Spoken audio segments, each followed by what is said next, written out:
Hello students, welcome to Abhipedia powered by Abhimanyu IAS. My name is Rohit Beta. Students, Punjab patwari 2021 last date नज़दीक आ रही है, तो जिन students ने अभी एग्ज़ाम फॉर्म फिल नहीं किया है तो वो जल्दी से जल्दी अप्लाई कर लें। 11th Feb is the last date, अभी जस्ट एक हफ्ता बचा है। तो जिन्होंने अप्लाई नहीं किया है, जिन्होंने अप्लाई नहीं किया है वो जल्दी से जल्दी अप्लाई कर लें ताकि बेसिकली लास्ट डेट से बचो। ठीक है, क्योंकि लास्ट डेट्स पे जाके साइट काफ़ी हैवी हो जाती है, तो आप जल्दी से जल्दी अप्लाई कर ले। अगर फिल करने में कोई दिक्कत आ रही है, ठीक है, तो यू कैन राइट अस, आप हमसे पूछ सकते हो, कमेंट सेक्शन में पूछ लेना अगर कोई भी दिक्कत आ रही है तो पंजाब पटवारी 2021 की प्रिपरेशन आई होप आपकी बहुत अच्छी चल रही होगी। तो हम आपके लिए फ्री क्लासेस लेके आ रहे हैं। ठीक है, वार्म अप कोर्स हमने आपके लिए स्टार्ट किया हुआ है जिसमें हम डेली कोई ना कोई आपको क्लास फ्री प्रोवाइड करते हैं। ठीक है, आज जैसे हमारी करंट अफेयर्स की क्लास है और हमारा एक कंप्लीट कोर्स भी लॉन्च हुआ है जिसके अंदर पूरा का पूरा सिलेबस आपको थ्योरेटिकल वे में पढ़ाया जा रहा है। ठीक है, beyond this the MCQ course, उसके साथ आपको पीडीएफ्स, लेक्चर की पीडीएफ्स एंड एमसीक्यूज भी फ्री ऑफ कॉस्ट मिलते हैं। तो अब यहाँ पे हम बात करते हैं पंजाब पटवारी 2021 की करंट अफेयर्स की। तो करंट अफेयर्स को लेके हम पहले भी डिस्कशन कर चुके हैं। ठीक है, पहले भी क्लासेस हो चुकी हैं। अगर आपको प्रीवियस क्लासेस में भी कोई डाउट है, ठीक है, कोई क्लास करंट अफेयर्स की आप अटेंड करते हो, कुछ समझ में नहीं आता, कोई डाउट रहता है, you can write in the comment section. आप कमेंट सेक्शन में प्लीज जरूर लिखिए। ठीक है, ताकि आपको जो भी प्रॉब्लम आ रही है उसका सोल्यूशन किया जा सके। ठीक है, क्लासेस में कुछ समझ नहीं आ रहा है, ठीक है, टेक्निक अच्छी नहीं है, कुछ भी, या फिर कोई डाउट है, कुछ कोई भी एरर है, ठीक है, आपको कोई कंफ्यूजन है, you can write in the comment section. क्योंकि जब तक आप बताओगे नहीं कुछ चीज़ें ठीक नहीं हो सकती। ठीक है, बताना एक्सप्रेशन, ठीक है, दसना पैंदा ताही पता लगू सामने वाले नू। चलिए, तो पंजाब पटवारी 2021 के लिए आज फिर से हम डिस्कशन करेंगे करंट अफेयर्स की। बहुत ही इंपॉर्टेंट क्वेश्चंस लेके आए हूँ आपके लिए। ठीक है, कुछ क्वेश्चंस पंजाब के करंट अफेयर्स के भी हैं, कुछ ओवरऑल करंट अफेयर्स के भी हैं। मज़ेदार क्लास रहने वाली है। ठीक है, मज़ेदार क्लास रहने वाली है। क्लास को स्टार्ट करते हैं, बढ़ते हैं क्लास की तरफ। आंसर करने हैं सभी ने। चलिए, तो सबसे पहला क्वेश्चन, गवर्नमेंट ने, ठीक है, गवर्नमेंट ने पंजाब के किस डिस्ट्रिक्ट के अंदर यहाँ पे एक national institute of virology centre बनाने की बात करी है? पंजाब के किस डिस्ट्रिक्ट के अंदर, पंजाब के किस डिस्ट्रिक्ट के अंदर यहाँ पर national institute of virology centre बनाया जाएगा? देखिए, अभी कोविड-19 आया, स्वाइन फ्लू आया, ठीक है, these are the viral diseases. तो पंजाब में यहाँ पर कोई भी बेसिकली ऐसा वीरोलॉजी सेंटर नहीं है। तो बेसिकली अभी इनिशियली तो क्या हो रहा था कि टेस्ट करके पुणे तक भेजने पड़ते थे। तो पंजाब सरकार ने, पंजाब के मुख्यमंत्री कैप्टन अमरिंदर सिंह ने सेंटर को एक लेटर लिखा था कि पंजाब के अंदर एक नेशनल इंस्टीट्यूट ऑफ वीरोलॉजी बनाया जाए। तो कैबिनेट ने, ठीक है, केंद्र सरकार ने इसका अप्रूवल दे दिया है। तो अब पंजाब के अंदर बनाया जाएगा एक नेशनल इंस्टीट्यूट ऑफ वीरोलॉजी। तो ये कहाँ पे, किस डिस्ट्रिक्ट के अंदर बनाया जाएगा? अमृतसर में, लुधियाना में, बठिंडा में या मोहाली में? ठीक है, ये पंजाब के किस डिस्ट्रिक्ट के अंदर बनाया जाएगा ये नेशनल इंस्टीट्यूट ऑफ वीरोलॉजी? तो ये बेसिकली बनाया जाएगा मोहाली के अंदर। ये बनाया जा रहा है कहाँ पे? मोहाली के अंदर। मोहाली के अंदर बेसिकली अगर मैं बात करूँ, यहाँ पे एक मेडी सिटी बन रही है। ठीक है, मेड सिटी है। ये कहाँ पे है? ये न्यू चंडीगढ़ के अंदर है। चंडीगढ़ से आगे एक नया area that is new Chandigarh. New Chandigarh basically Punjab का हिस्सा है। ठीक है, पंजाब की टेरिटरी में आता है ये। तो यहाँ पे हम बोल सकते हैं क्या बनाया जा रहा है? National institute of virology centre. ये बेसिकली न्यू चंडीगढ़ जो है दैट इज ये पीजीआई से ज़्यादा दूरी पे नहीं है, तो इसलिए पीजीआई मतलब असेस करना भी थोड़ा इजी रहेगा। मेड सिटी और पीजीआई के बीच में ज़्यादा डिस्टेंस नहीं है, तो असेस करना भी ज़्यादा ईजी रहेगा। ठीक है, तो बेसिकली इस वीरोलॉजी सेंटर को बनाने के लिए कितना पैसा आएगा? ठीक है, कितना पैसा, कितना खर्चा आने वाला है? क्योंकि यहाँ पर अमाउंट को लेके भी क्वेश्चन आ सकता है आपको पेपर में। तो 550 करोड़, 550 करोड़ रुपए यहाँ पे खर्च किए जाएंगे इसको बनाने के लिए। तो 550 करोड़ का ये नेशनल वीरोलॉजी सेंटर का प्रोजेक्ट है जो कि मोहाली के अंदर, न्यू चंडीगढ़ के अंदर, मेड सिटी में यहाँ पे बनाया जा रहा है।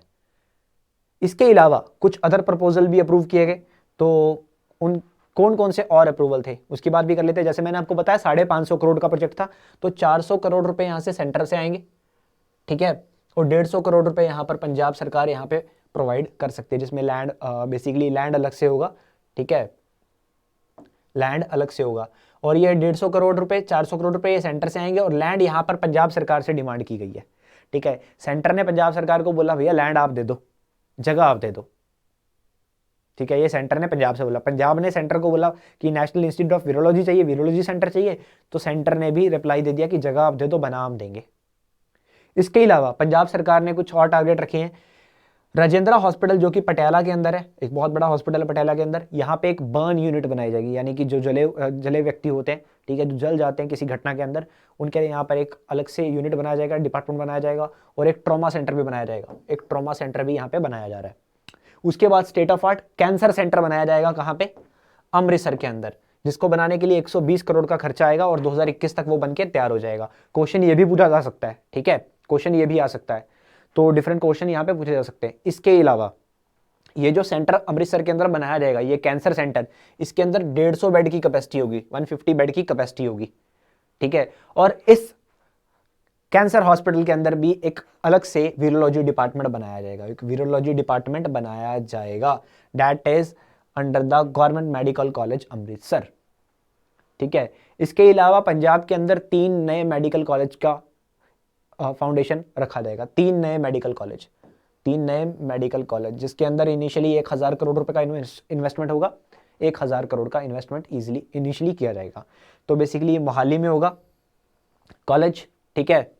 उसके बाद होशियारपुर में होगा कॉलेज, और कपूरथला में होगा ये कॉलेज, मेडिकल कॉलेज, ठीक है। मोहाली वाला तो बेसिकली कहा जा रहा है कि 2021 में इसकी शुरुआत हो जाएगी, और जो होशियारपुर वाला और कपूरथला वाला है ये 2022 तक बनकर तैयार होंगे। तो ये बेसिकली पंजाब सरकार का कहना है कि अब सेंटर ने इसके लिए अप्रूवल दे दिया है, ये अप्रूवल अभी कतार में है, ठीक है। तो सेंटर कितना पैसा खर्च करेगा, 550 करोड़ सेंटर यहाँ पे खर्च करेगा एक national institute of virology centre बनाने के लिए, और लैंड इसके लिए पंजाब सरकार के द्वारा प्रोवाइड की जाएगी। चलिए आगे बढ़ते हैं, कोई डाउट हो you can write in the comment section. उसके बाद अगला क्वेश्चन, किस स्टेट ने यहां पर एक mobile application that is DG nest app इसको स्टार्ट किया है, जिसके चलते हुए जो पीपल है इस स्टेट के, ठीक है, जो इस राज्य के नागरिक हैं, इनको सरकार की जो डायरेक्टरी है, ठीक है, सरकार के जो डॉक्यूमेंट्स है, डायरेक्टरी है, उसका बेसिकली एक्सेस मिल जाएगा। बेसिकली एक ऐप के थ्रू आपको सरकार के डायरेक्टरी जो अब आपके हाथ में होगी, अपने स्मार्टफोन में आप खोल सकते हो। तो कौन सा ऐसा राज्य है जिसने ऐसी डिजीनेस्ट ऐप को लॉन्च किया है? तो ये राज्य कौन सा है? हरियाणा, पंजाब, मध्य प्रदेश और कर्नाटका, इनमें से कौन सा ऐसा राज्य है? तो बच्चों ये राज्य और कोई नहीं, ये राज्य है पंजाब, हमारा पंजाब। पंजाब के मुख्यमंत्री कैप्टन अमरिंदर सिंह जी ने इस ऐप को लॉन्च किया, दैट इज डिजीनेस्ट ऐप, जिसके चलते हुए जो स्टेट के अंदर ट्रांसपेरेंसी लाई जा सके, ठीक है, स्टेट को और डिजिटलाइज्ड किया जा सके, डिजिटल इंडिया को आगे बढ़ाते हुए, ठीक है, चीज़ों को सामने, जनता के सामने रखते हुए कि ये हमारी डायरेक्टरी है, तो कोई भी पीपल अपने फ़ोन से, अपने स्मार्टफोन से इसको असेस कर सकता है। तो एक ट्रांसपेरेंसी सिस्टम में लाई जा रही है। तो किस राज्य ने ऐसा किया? पंजाब ने। पंजाब ने एक ऐसी ऐप लॉन्च करी है, ठीक है। तो पंजाब के करंट अफेयर्स यहाँ पे आप देख सकते हो, इंपॉर्टेंट क्वेश्चन है ये। इसके बाद अगला क्वेश्चन बहुत इंपॉर्टेंट, ये भी देखिए, अभी अभी हमारा रिपब्लिक डे गया, रिपब्लिक डे, ठीक है, अभी अभी हमारा रिपब्लिक डे गया। रिपब्लिक डे कब होता है बच्चों? रिपब्लिक डे होता है 26 जनवरी को, 26 ऑफ जनवरी को। अब 26 जनवरी को क्यों ऑर्गेनाइज करते हैं? क्योंकि 26 जनवरी 1950 को हमारा जो कॉन्स्टिट्यूशन है, संविधान है, ये इम्प्लीमेंटेशन में आया था, ठीक है, संविधान लागू हुआ था। तो उस दिन भारत जो था, इंडिया जो था, वो रिपब्लिक ऑफ इंडिया बन गया था। बट हालांकि ये हमारा जो कॉन्स्टिट्यूशन है, संविधान है, ये बन के तैयार हो गया था 26 ऑफ नवंबर 1949। तो दोनों डेट अलग हैं, ध्यान रखना है, ठीक है। इसको लेके क्वेश्चन आएगा तो कॉन्स्टिट्यूशन डे यहाँ पे होता है, ठीक है, रिपब्लिक डे यहाँ पे होता है। तो 26 जनवरी को यहाँ पे आप रिपब्लिक डे ऑर्गेनाइज करते हैं। भारत ने अभी 2021 में अपना 72nd रिपब्लिक डे ऑर्गेनाइज किया, ठीक है, हमने अपना 72nd 72वां रिपब्लिक डे ऑर्गेनाइज किया है। तो जब भी रिपब्लिक डे होता है तो एक पूरा फंक्शन होता है रिपब्लिक डे में, परेड्स निकाली जाती हैं, जिसमें डिफरेंट डिफरेंट स्टेट्स आके अपना कल्चर शो करती है, रिप्रेजेंट करती हैं, जिसको हम बोलते हैं टेब्ल्यू, ठीक है। तो पंजाब का जो बेसिकली प्रदर्शन था, ठीक है, पंजाब ने कुछ इस तरह का अपना टेब्ल्यू परेड किया, जिसके अंदर एक सिख गुरु का सेक्रीफाइस को दर्शाया गया, एक सिख गुरु के सेक्रीफाइस को दर्शाया गया। अब हम सब जानते हैं कि पंजाब के अंदर 10 सिख गुरु रहे हैं। तो क्वेश्चन यहाँ पे ये है कि अभी जो हमारा रिपब्लिक डे 2021 का 72nd ऑर्गेनाइज किया गया, इसमें जो परेड थी, इसमें पंजाब ने किस सिख गुरु के सेक्रीफाइस को शोकास्ट किया? ठीक है, किस सिख गुरु? क्या गुरु गोविंद सिंह जी थे? क्या गुरु तेग बहादुर जी थे? गुरु हर राय थे? गुरु अर्जन देव जी थे? इनमें से किस गुरु का यहाँ पे सेक्रीफाइस को शोकास्ट किया गया है? क्योंकि इंपॉर्टेंट क्वेश्चन हो जाता है ये। ठीक है, यहाँ पे रिपब्लिक डे एक बहुत बड़ा इवेंट, एंड अभी फार्मर प्रोटेस्ट के चलते हुए और भी काफ़ी चर्चा में आ गया ये। तो यहाँ पे ये जो सिख टेबल्यू था, ठीक है, पंजाब का, तो इसमें जो सेक्रीफाइस दिखाए गए हैं that is of 9th Guru of six, that is Guru Tegh Bahadur ji महाराज। गुरु तेग बहादुर जी जिन्होंने बेसिकली कुछ कश्मीरी पंडितों के लिए दिल्ली में जाके अपना बलिदान दिया, अपनी शहीदी दी, ठीक है, अपना जीवन दिया, तो उनके सेक्रीफाइस को यहाँ पे दर्शाया गया है। तो 72nd रिपब्लिक डे, तो किसके सेक्रीफाइस थे? 9th Sikh Guru, Guru Tegh Bahadur ji. And basically यहाँ पे टेब्ल्यूज को अवार्ड भी दिए जाते हैं। तो पहला जो अवार्ड था इस बार जो दिया गया वो राम मंदिर का जो टेब्ल्यू है, जो कि अभी उत्तर प्रदेश के अंदर बनाया जा रहा है राम मंदिर अयोध्या में, तो उस राम मंदिर के टेब्ल्यू को यहाँ पर फर्स्ट प्राइज दिया गया, क्योंकि अवार्ड्स में मिलते हैं, फर्स्ट प्राइज वहां पे दिया गया। नेक्स्ट क्वेश्चन, पंजाब की सरकार ने, ठीक है, मैरिज शगुन बढ़ा दिया है। ठीक है, पंजाब की सरकार ने एक स्कीम स्टार्ट करी थी कि जब भी लड़की की शादी होगी, ठीक है, तो उसमें एक मैरिज शगुन दिया जाता है, 31,000 रुपए का दिया जाता था। 31,000 रुपए सरकार की तरफ से लड़की को, कन्या को दिए जाते थे। अब सरकार ने मैरिज शगुन को इंक्रीज कर दिया है, ठीक है, जो कि 1 अप्रैल से इंप्लीमेंटेशन में आएगा। 1 अप्रैल से ये इंप्लीमेंटेशन में आएगा। जो बढ़ाया हुआ शगुन है, बढ़ाया हुआ शगुन 1 अप्रैल 2021 से इंप्लीमेंटेशन में आएगा। तो बढ़ाकर कितना कर दिया है, क्वेश्चन ये है। ठीक है, क्या 35,000 कर दिया है, 40,000 कर दिया है, या फिर 50,000, या फिर 51,000? 35,000, 40,000, 50,000 या फिर 51,000? कितना कर देता गया है? मैरिज शगुन, मैरिज शगुन प्रेजेंटली 31,000 है, प्रेजेंटली 31,000 है। ठीक है, 1 अप्रैल 2021 तो कितना हो जाएगा दसो? 51,000। 1 अप्रैल से कितना हो जाएगा? 51,000 हो जाएगा। ये मैरिज शगुन, मैरिज शगुन। चलिए, और इसके अलावा पंजाब सरकार ने क्या अनाउंस किया? ठीक है, एक तरफ से मैरिज शगुन तो बढ़ा ही दिया, उसके अलावा पंजाब सरकार ने अनाउंस किया कि ऐसी बेसिकली ऐसे जो हमारे वर्कर्स थे, ठीक है, जो अभी कोविड में काम कर रहे थे, ठीक है, तो उनको एक फाइनेंशियल एड यहाँ पे प्रोवाइड करवा दी, जिनके बस बेसिकली फैमिली मेंबर्स को कोविड पॉजिटिव हुआ, ठीक है, कोविड हुआ जस्ट, मतलब आगे फर्दर कोई दिक्कतें नहीं आई, कोविड हुआ, तो उनको 1,500 रुपये यहाँ पर सरकार ने दिए। 1,500 रुपये, that is a financial aid to workers और देयर फैमिली मेंबर्स जिनको कोविड पॉजिटिव हुआ। Clear? Next question, next question यहाँ पे है कि भारत के अंदर एक फायर पार्क बनाया है। भारत के अंदर एक फायर पार्क, भारत का पहला फायर पार्क, जो कि बेसिकली फायर सेफ्टी से लोगों को इन्फॉर्म करने के लिए, बेसिकली फायर सेफ्टी से लोगों को जागरूक करने के लिए, उसकी एजुकेशन लोगों को प्रोवाइड करवाने के लिए भारत के अंदर पहला फायर पार्क बनाया गया, फायर पार्क बनाया गया। तो ये भारत के किस राज्य के अंदर बनाया गया है? ठीक है, India's first fire park has been inaugurated in which city to educate and bring awareness on basic fire safety measures among people। तो बच्चों, इसको कहाँ पे बनाया गया है? इसको कहाँ पे बनाया गया? भारत का पहला फायर पार्क। ठीक है, ऐसे क्वेश्चन एग्जाम के अंदर पूछ लिए जाते हैं because these are the simple factual questions. ठीक है, इसमें किसी भी तरह का कंसेप्ट नहीं है, सीधा वन लाइनर क्वेश्चंस हैं ये। और पटवारी के एग्जाम में ऐसे ही क्वेश्चन आते हैं, पटवारी के एग्जाम में सीधा ऐसे ही क्वेश्चन पूछे जाते हैं, उसमें कोई कंसेप्ट घुमा फिरा के नहीं पूछा जाता, कोई टफ लेवल के ज्यादा क्वेश्चंस नहीं पूछे जाते, सिंपल फैक्चुअल क्वेश्चंस है, सिंपल फैक्चुअल क्वेश्चंस यहाँ पे पूछ लिए जाते हैं कि बताओ ये कहाँ पे था, ये कहाँ पे है, ये कहाँ पे है, ये कैसे हुआ, ये कब हुआ, ऐसे सिंपल से क्वेश्चन आते हैं। ठीक है, तो भारत का पहला फायर पार्क ये कहाँ बनाया गया? ये बनाया गया ओडिशा के अंदर, भुवनेश्वर में, जो कि ओडिशा की राजधानी है भुवनेश्वर में, भुवनेश्वर के अंदर ओडिशा।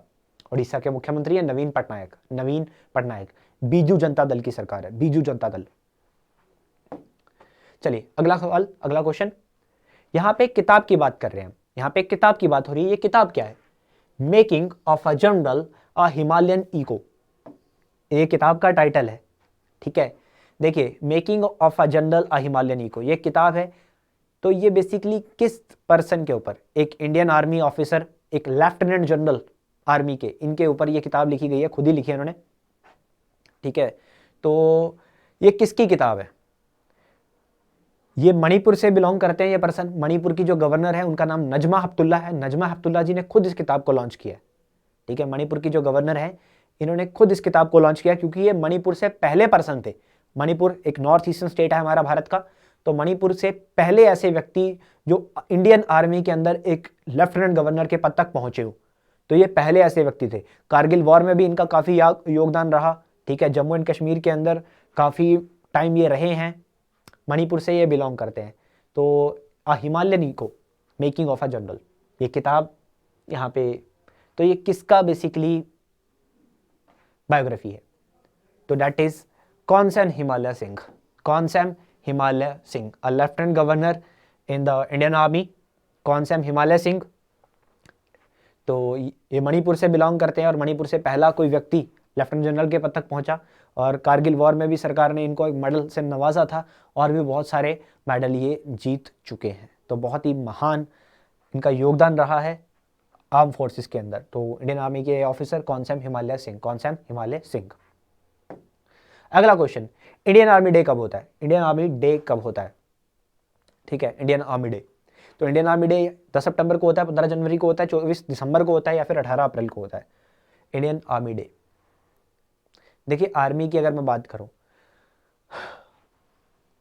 आफ्टर द इंडिपेंडेंस 1949 में पहले इंडियन पर्सन, ठीक है, पहले इंडियन पर्सन जिन्होंने इंडियन आर्मी के चीफ का पद संभाला, इनका नाम था के.एम. कैरियप्पा।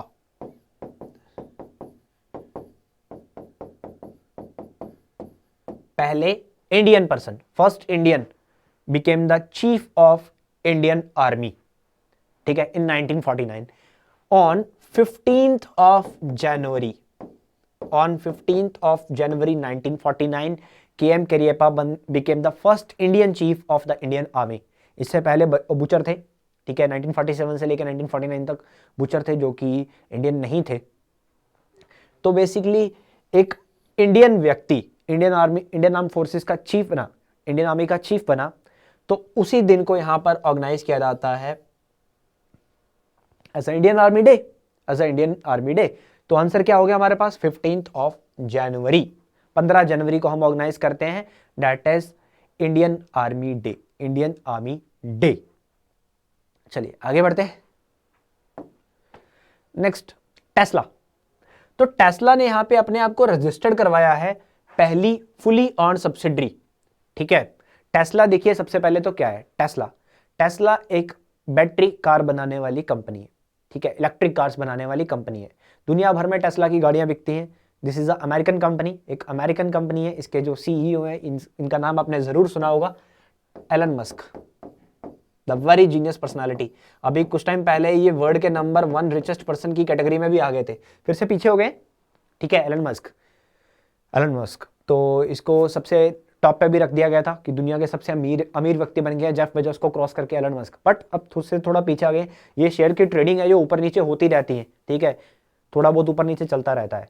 तो एलन मस्क, इनकी बहुत सारी कंपनीज है, वैसे तो एक बहुत अच्छी कंपनी है इनकी टेस्ला, जो कि दुनिया भर में इलेक्ट्रिक कार्स बनाती है, बैटरी पे चलने वाली गाड़ियां बनाती है।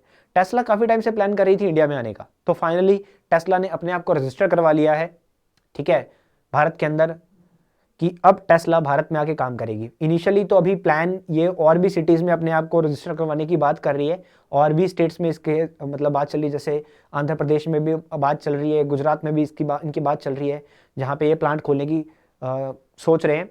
अभी टेस्ला ने सिर्फ अपने आप को एक कंपनी एज ए रजिस्टर करवाया। अभी टेस्ला का यहाँ पे मैन्युफैक्चरिंग का कोई आइडिया नहीं है कि मैन्युफैक्चरिंग होने वाली है।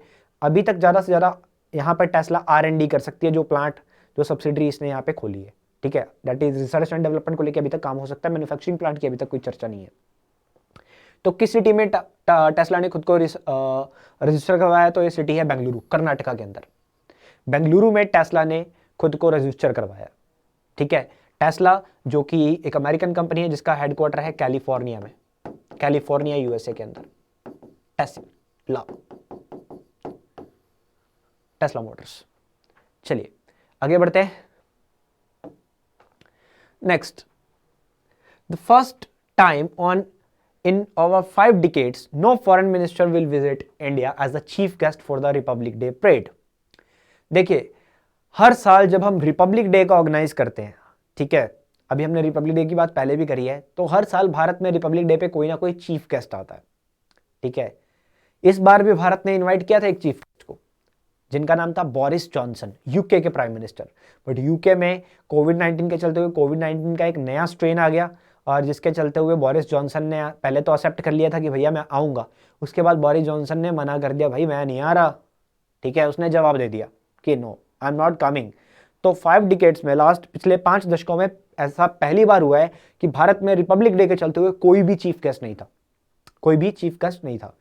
तो 2021 में क्वेश्चन क्या है कि 2021 में भारत ने कौन सा अपना रिपब्लिक डे ऑर्गेनाइज किया है? 71st, 72, 73, 75, 71वां, 72वां, 73वां या 75वां? मैं बता चुका हूं इसका आंसर, ठीक है। अगर आपने क्लास को स्टार्टिंग से ध्यान से सुना है ना, तो इसका आंसर करते हुए आपको 1 सेकंड भी नहीं लगेगा। अगर नहीं सुना तो थोड़ा बैकएंड पे जाना और दोबारा से, हमने बेसिकली गुरु तेग बहादुर वाला क्वेश्चन पढ़ा था अभी, उसमें थोड़ा सा जाना और मैं उसमें इसका आंसर बता चुका हूं ऑलरेडी, ठीक है। तो ज़्यादा टाइम इस पर नहीं लेंगे हम, क्योंकि आंसर पहले ही बताया हुआ है। तो 72nd रिपब्लिक डे यहाँ पे ऑर्गेनाइज किया गया है।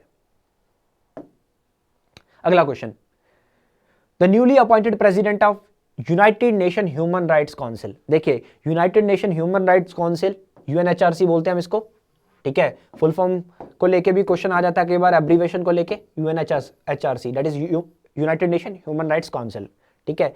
ये यूनाइटेड नेशन का एक हिस्सा है, संयुक्त राष्ट्र संघ का ही हिस्सा है, जो दुनिया में ह्यूमन राइट्स की वायलेशन को रोकने का काम करता है, लोगों के ह्यूमन राइट्स को प्रोटेक्ट करने का काम करता है ये body, United Nation Human Rights council, ठीक है। इसकी अगर मैं बात करूं, इसका हेडक्वार्टर जिनीवा में है, जिनीवा स्विट्जरलैंड में। यूएन का हेडक्वार्टर न्यूयॉर्क में है, बट यूएनएचआरसी का जिनीवा में है, जिनीवा जो कि स्विट्जरलैंड में है, एंड यूएन का हेडक्वार्टर न्यूयॉर्क में है, न्यूयॉर्क यूएसए में। हेडक्वार्टर्स को लेके भी क्वेश्चन आता है, तो ध्यान रखना है हेडक्वार्टर्स का। तो बेसिकली अभी 2021 के लिए United Nation Human Rights council के नए प्रेसिडेंट बने। इनका नाम क्या है? तो इनका नाम, ये एक लेडी है, इनका नाम है नजहत शमीम खान, नजहत शमीम खान। बेसिकली ये फिजी देश से बिलोंग करती हैं, ये फिजी से यूएनएचआरसी के लिए रिप्रेजेंटेटिव थी, ठीक है। ये फिजी से यूएनएचआरसी के लिए रिप्रेजेंटेटिव थी, फिजी जिसकी राजधानी है सुवा। एग्जाम में कैपिटल करेंसी को लेके भी कई बार क्वेश्चन आ जाता है, बट उन्हीं कैपिटल करेंसीज को लेके क्वेश्चन आता है जो न्यूज में रही हो, ठीक है। यानी कि ये स्टैटिक जीके का क्वेश्चन भी करंट से ही निकल के आता है। तो फिजी देश की राजधानी है सुवा। नजहत शमीम खान 2021 के लिए यूएनएचआरसी की प्रेसिडेंट अपॉइंट करी गई है। देखिए, ये ह्यूमन राइट्स काउंसिल यहाँ पे इंपॉर्टेंट हो जाता है, ये क्वेश्चन काफी इंपॉर्टेंट हो जाता है, क्योंकि अभी जो सरकार ने सिंगू बॉर्डर पे हमारे जो किसान बैठे हुए हैं, उनका जो इंटरनेट सेवाएं बंद कर दी हैं, ठीक है, रास्ता बंद कर दिया है, बैरिकेड्स लगा दिए हैं, ठीक है, कीले लगाई जा रही हैं, उसके चलते हुए काफ़ी चर्चा आ रही है कि ह्यूमन राइट्स की वायलेशन है, this is the violation of human rights, ठीक है। तो ये काफ़ी इंपॉर्टेंट न्यूज़ है, न्यूज़ वहाँ से उठ के आ रही है, तो जिसके चलते हुए ह्यूमन राइट्स काउंसिल आपके लिए इंपॉर्टेंट हो जाती है, और इसके नए प्रेसिडेंट बने हैं तो और ज़्यादा इंपॉर्टेंट हो जाती है, तो ये आपको पता होना चाहिए, ठीक है। अभी तक बात यूएनओ तक कोई नहीं पहुंचा रहा है, ठीक है। एक पॉप स्टार, एक अमेरिकन पॉप स्टार ने यहाँ पे कमेंट कर दिया सीएनएन की एक न्यूज़ को टारगेट करते हुए, दैट इज़ रियाना। तो काफ़ी बवाल उठ गया है भारतवर्ष में। तो अब ऐसा लगता है कि इंडिया को इन वायलेशंस को रोकने के लिए यूएन तक अप्रोच, मतलब फार्मर्स को यूएन तक अप्रोच करना चाहिए, क्योंकि इंटरनेशनल डेलीगेशंस यहाँ पे इन्वॉल्व करेगा, इंटरनेशनल पीपल्स तो इन्वॉल्व कर रहे हैं, जिसके चलते हुए लोगों का बोलना है कि ये हमारा आंतरिक मामला है। तो all this going around us, तो ये आपके लिए इंपॉर्टेंट हो जाता है पेपर पॉइंट ऑफ व्यू से, पेपर पॉइंट ऑफ व्यू से। अगला question, national Road Safety Month 2021 अभी ऑर्गेनाइज किया जा रहा है, ठीक है। अभी ये ऑनगोइंग है, 18th ऑफ जन से स्टार्ट हुआ था, 18th ऑफ जन से स्टार्ट हुआ था, 17th ऑफ फेब तक चलेगा, 17th ऑफ फेब तक चलेगा, ठीक है। तो यहां पे क्वेश्चन क्या पूछा जा रहा है कि National Road Safety Month 2021 is which edition of the month long programme. देखिए, नेशनल रोड सेफ्टी, ठीक है, सड़क के जो सुरक्षा नियम होते हैं उसके लिए अवेयरनेस बढ़ाने के लिए यहां पर 1 महीने का कैंपेन चलाया गया। हर साल की अगर मैं बात करूं, पिछले कई वर्षों से यहां पे ऑर्गेनाइज किया जाता था National Road Safety Week, National Road Safety Week organise किया जाता था। नेशनल रोड सेफ्टी मंथ पहली बार ऑर्गेनाइज किया गया है। नेशनल रोड सेफ्टी मंथ पहली बार ऑर्गेनाइज किया गया है। पहले हमेशा पहले हमेशा वीक ऑर्गेनाइज किया जाता था, मंथ को पहली बार ऑर्गेनाइज किया गया है। तो ये कौन सा एडिशन हुआ, पहली बार ऑर्गेनाइज हुआ? तो फर्स्ट एडिशन।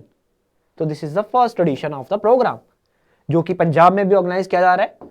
ठीक है, that's why this is important. Punjab में भी इसको ऑर्गेनाइज किया जा रहा है। 18 जनवरी से लेके 17 Feb तक ये चल रहा है। Next, which state has unveiled the one school one IAS programme? देखिए, अगर आप आईएएस की प्रिपरेशन कर रहे हैं या अदर गवर्नमेंट एग्जाम्स की प्रिपरेशन कर रहे हैं तो, और आप इकोनॉमिकली पुअर हैं, ठीक है, वो स्टूडेंट्स जिनकी इकोनॉमिकली कंडीशन ठीक नहीं है और वो गवर्नमेंट एग्जाम्स, बैंकिंग, एसएससी या फिर आईएएस की तैयारी कर रहे हैं, तो एक राज्य की सरकार ने उनके लिए एक प्रोग्राम लॉन्च कर दिया है, उनको फ्री कोचिंग प्रोवाइड करवाने के लिए, that is one school one IAS, one school one IAS programme. तो किस राज्य ने ऐसा प्रोग्राम लॉन्च किया है? किस राज्य ने ऐसा प्रोग्राम लॉन्च किया है? आप भी एक एस्पिरेंट है जो कि किसी एग्जाम की प्रिपरेशन कर रहे हैं, पटवारी हुआ, नायब तहसीलदार हुआ, ठीक है, हो सकता है दोनों की कर रहे हो सकता है पटवारी की कर रहे हो। तो यहाँ पे एक राज्य ने भी अपने राज्य के, एक स्टेट ने भी अपने अंदर जो सिटीजन, उसके जो सिटीजन्स हैं, स्टूडेंट्स हैं, अगर वो किसी एग्जाम के लिए प्रिपेयर कर रहे हैं और उनकी फाइनेंशियल कंडीशन अच्छी नहीं है, तो उसके लिए एक उनको कोचिंग प्रोवाइड करवाने के लिए एक इनिशिएटिव लॉन्च किया है। तो कौन सा राज्य है ये? और ये राज्य और कोई नहीं, ये राज्य है केरला। हाईएस्ट लिटरेसी रेट वाला राज्य है केरला। केरला। अगला क्वेश्चन, महाराष्ट्र की सरकार ने, ठीक है, यहाँ पे ठाकरे सरकार है, हम सब जानते हैं, ठीक है, उद्धव ठाकरे की सरकार है यहाँ पर। शिवसेना ने एनसीबी और आईएनसी से गठबंधन किया हुआ है। अब यहाँ पे चीजें देखने को जो मिलती हैं, महाराष्ट्र की सरकार ने एक जू का नाम बदल के बाला साहेब ठाकरे के नाम पे रख दिया। तो ये कौन सा जू था? ये कौन सा जू था जिसका नाम बदलकर महाराष्ट्र की सरकार के द्वारा बाला साहेब ठाकरे के नाम पे रखा गया? ये कौन सा जू था? क्या ये महाराज भाग सिंह जू था, भाग जू था, छत्रबीड़ जू था, गोरेवाड़ा इंटरनेशनल जू था, सिद्धार्थ गार्डन एंड जू था? ठीक है, ये कौन सा जू था जिसका नाम यहाँ पे रखा गया है? तो देखिए, बाला साहेब ठाकरे, ठीक है, तो यहाँ पे इनके नाम पे एक जू का नाम रखा गया। ये जू और कोई नहीं, ये जू है गोरेवाड़ा इंटरनेशनल जू, जिसका नाम अब बदल के रख दिया गया है बाला साहेब ठाकरे गोरेवाड़ा इंटरनेशनल जू। ठीक है, ये जू कहाँ पे है? ये नागपुर में है, नागपुर महाराष्ट्र के अंदर, नागपुर महाराष्ट्र के अंदर, नागपुर में एंड नागपुर में। ठीक है, कोई डाउट हो you can write in the comment section. कोई भी डाउट है, कुछ समझ में नहीं आ रहा है तो कमेंट सेक्शन में जरूर पूछेगा।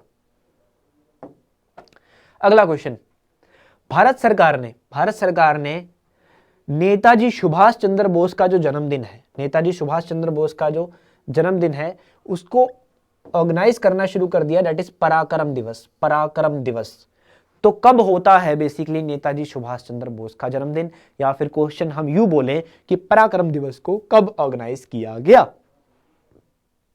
ठीक है, पराक्रम दिवस कब ऑर्गेनाइज किया गया या फिर नेताजी का जन्मदिन कब होता है? क्वेश्चन कैसे भी लगा लो आप। क्या 15 जनवरी को होता है, 23 जनवरी को होता है, 23 मार्च को होता है, 4 फरवरी को होता है? तो देखिए, नेताजी सुभाष चंद्र बोस का जन्मदिन होता है 23 जनवरी को, 23 जनवरी को। यानी कि पराक्रम दिवस हमने कब ऑर्गेनाइज किया? 23 जनवरी को ऑर्गेनाइज किया, पहली बार ऑर्गेनाइज किया गया है, 2021 से इसकी शुरुआत हुई, पराक्रम दिवस। अगला क्वेश्चन हम देख रहे हैं कि भारत का पहला लेबर मूवमेंट म्यूजियम किस स्टेट के अंदर बनाया जा रहा है? भारत का पहला लेबर मूवमेंट म्यूजियम। देखिए, लेबर, ठीक है, अभी हमारा जो बेसिकली सरकार ने बजट निकाला, इकोनॉमिक सर्वे आया, तो इकोनॉमिक सर्वे में सरकार ने बता दिया कि इंडिया स्टेबल रहा क्योंकि हमने बहुत सारे स्ट्रक्चरल रिफॉर्म्स किए। स्ट्रक्चरल रिफॉर्म्स, अब स्ट्रक्चरल रिफॉर्म्स में एक ये भी चीज़ आती है कि सरकार ने कुछ लेबर लॉज को यहाँ पे इंट्रोड्यूस किया। ठीक है, लेबर लॉज में अमेंडमेंट करी, जो हमारे लेबर कोड बिल थे उनमें चेंजेस किए। तो यहाँ पर भारत के अंदर एक पहला लेबर मूवमेंट म्यूजियम भी बनाया जा रहा है। तो किस स्टेट के अंदर इसको बनाया जा रहा है? ठीक है, ये स्टेट और कोई नहीं, ये स्टेट है केरला। केरला के अंदर एक प्लेस है एल्पोजा, एल्पोजा के अंदर इसको बेसिकली बनाया जा रहा है, दैट इज केरला। केरला तो भारत का पहला लेबर मूवमेंट म्यूजियम केरला के अंदर। तो स्टूडेंट्स, ये था हमारा करंट अफेयर का सेशन, जिसके अंदर हमने कुछ बहुत ही इंपॉर्टेंट करंट अफेयर्स के क्वेश्चंस को डिस्कस किया है। ठीक है, अगर आपको क्लास अच्छी लगी, अगर आपको क्लास अच्छी लगी तो इसको शेयर करना मत भूलना, लाइक करना मत भूलना, एंड अपने जो व्यूज़ हैं, ठीक है, अपने रिव्यूज़ जो हैं वो हमें कमेंट सेक्शन में ज़रूर दें। कमेंट सेक्शन आपके लिए होता है, कमेंट सेक्शन में आप हमें बता सकते हो कि किस तरह से बेसिकली आपको क्लास में कोई डाउट रहा है, क्या व्यूज़, क्या रिव्यूज़ आपके क्लास को लेके हैं, वो आप बता सकते हो। एंड कोर्सेज के बारे में जैसे मैंने पहले ही आपको बताया था कि फ्री वार्म अप कोर्स के लिए नीचे डिस्क्रिप्शन में लिंक है, रजिस्टर करना नहीं भूलना है। कंप्लीट कोर्स का भी नीचे डिस्क्रिप्शन में लिंक है, उसको रिव्यू करना नहीं भूलना है, देखना नहीं भूलना है, अगर आप पंजाब पटवारी की प्रिपरेशन कर रहे हैं तो, ठीक है। और किसी भी चीज़ में अगर कोई डाउट आता है, you can write in the comment section. Form application form 11 फरवरी तक है, जल्दी से अप्लाई कर लो, लास्ट डेट तक का वेट मत करो, लास्ट डेट का वेट मत करो, जल्दी से अप्लाई कर लो, ठीक है, जल्दी से अप्लाई कर लेना, क्योंकि लास्ट डेट में जाके साइट हैवी हो जाती है, ठीक है। बहुत सारे लोग, सारे जने इकट्ठे लग पैंदे फिर, तो फॉर्म फिल करने में आपको प्रॉब्लम आ सकती है, इसलिए अभी फिल कर लो, don't wait till the last time. तो it's all for today, thank you so much, have a nice day.